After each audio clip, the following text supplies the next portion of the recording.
Green peas organisation की जानिब से अब्दुल्ला बिल्डर्स के ताउन से नए साल के मौके पर अब्दुल्ला मॉल में एक जबरदस्त कवाली नाइट का एहतमाम किया गया,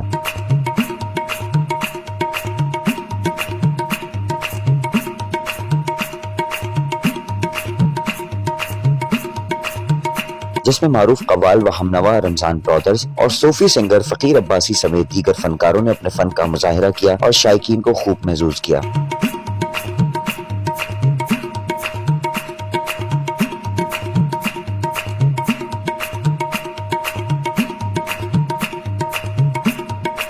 कवाली नाइट में समाजी रहनुमा नाजिश फातिमा सबीन जावेद समेत शहर की दीगर मौजूद शख्सियात भी शरीक हुई, जबकि शहरियों की भी बड़ी तादाद ने शिरकत की और कवाली नाइट से लुत्फ अंदोज हुए।